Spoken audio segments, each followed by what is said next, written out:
Okay, I recently took my folding knives out of the drawer, put them in a display case. I figured I'd make a video, show people a couple different knives, a little story about some of them. Have some unique ones, and some very standard. Now this at one time was a very standard knife, an old timer, made in New York State. Don't make anything in New York State anymore. Carried this in junior high and high school. You know, in those days, there was no problem carrying a knife at school. And in your pocket, sharpen a pencil, cut something in art class, cut whatever you had to cut, string, whatever. No problem.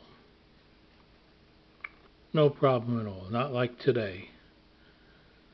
But it's got a patina on it. I haven't cleaned it in many years. It's kind of old now. And none of the blades lock. Very good steel. Very carbon steel. Like I say, made in New York State. And it's made by don't know, can't read it anymore. It's called the Old Timer. And that's when you bought a knife at a hardware store. And moving on in time, this was an Almar.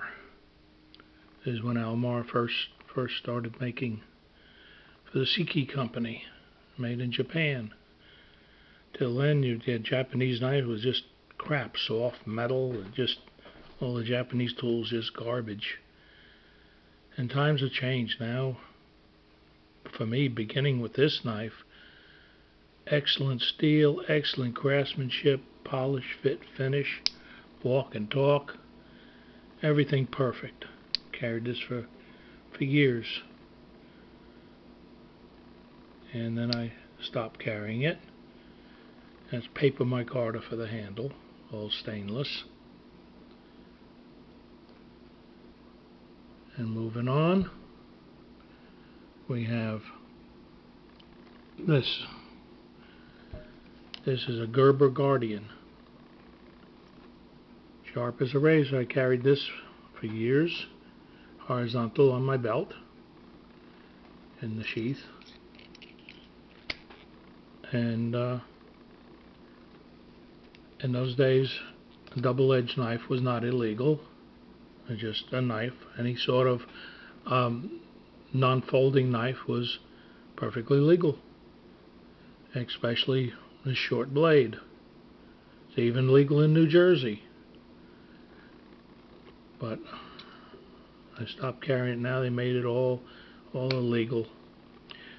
But I only wound up using it once in self-defense. And just by displaying it, didn't even take it out of the case. Just lifted my shirt up to the people that were confronting me. Just lifted the shirt up, I looked at them, and they turned and walked away. Find somebody easier. And I was very happy they walked away. I really didn't want to get into it. But if I had to, I would have gone ahead and done what I had to do. But luckily, didn't have to. Now here's a much more modern knife. This is all legal. Quick opening, one hand. You can close it with one hand. And it's a Kershaw. What's unique about this is the blade.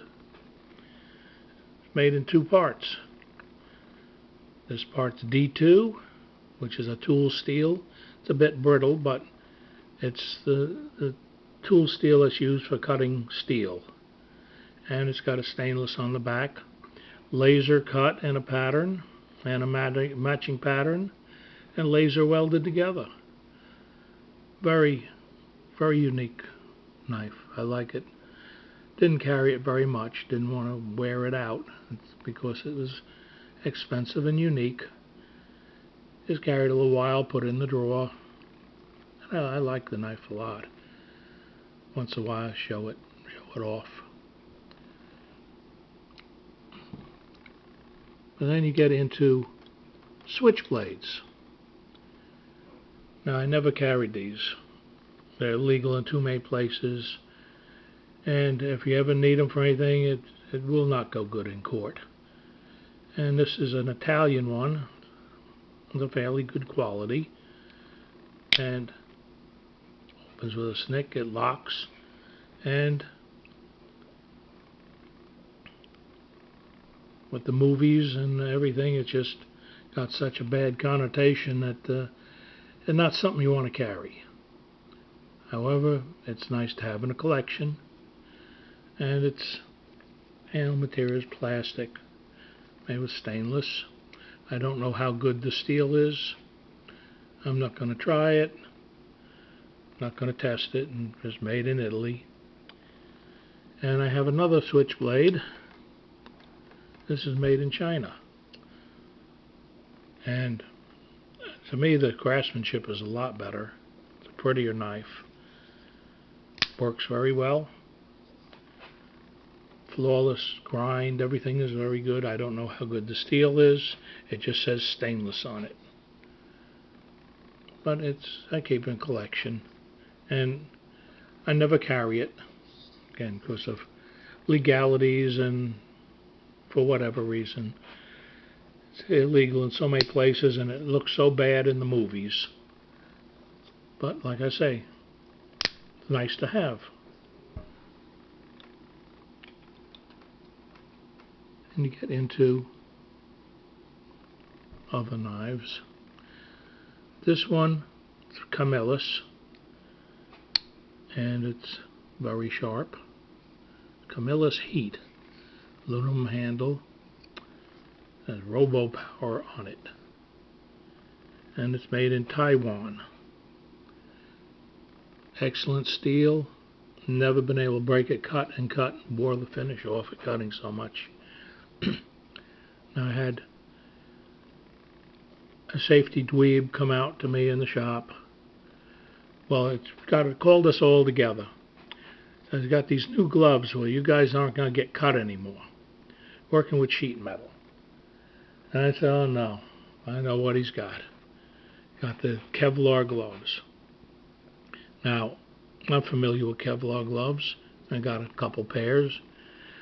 They're good for cutting fish, really, but not for much anything else. They're too slippery and too clumsy. Well, he comes out, the safety dweeb comes out, he's all proud of himself, calls us all together, and holding up these new gloves. Yeah, we got these gloves. They're not new, I'd seen them 10 years ago. I got a couple pairs at home. They're good for cutting fish. But anyway, he holds them up, says, you guys, I know you're not supposed to be carrying knives, but I know you all got one in your pocket. You just take it out and try to cut this. Just try it. I'll hold it up. You just try to cut it.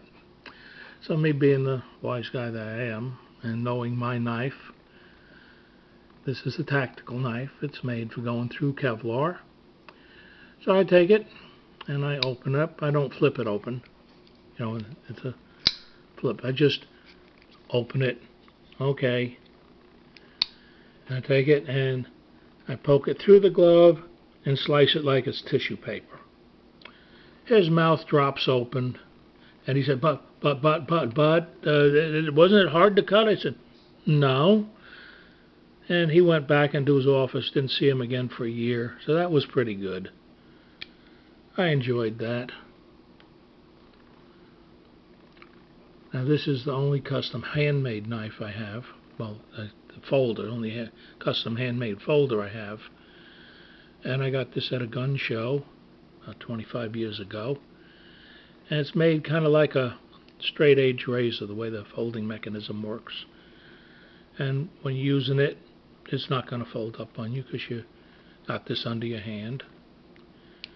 Now this part here, they made these a while ago. I don't know if they still make them, but that's a bought item. But the rest is all handmade. Very, very good craftsmanship. It was a young fella. He was trying to make some money at the gun show. There's a knife he made. It's a genuine deer horn. And the body, I think, is aluminum anodized. think it cost him more to make it than he sold it for, so I'm very happy to get it. Again, I don't carry it. It's not a working knife. It could be, but it's a custom knife. And we get into another very unique knife. You gotta be careful this one. You give yourself a good slice with it if you don't open it just right. And it opens like this. Almost got myself there. And it closes the same way. Make sure your fingers are out of the way. It closes. And opens. It's Kershaw, the ET, and it's designed by G.G. Hawk, October of '08. It's made of 1900 stainless steel, made in USA. And again, it's not a knife I carry, but it's fun to play with. And try not to cut yourself with. And another unique opening knife. And this opens like this. And it's a CRKT. Very good knife, very good steel. Called a fulcrum. Patent pending. And I believe that's made in USA.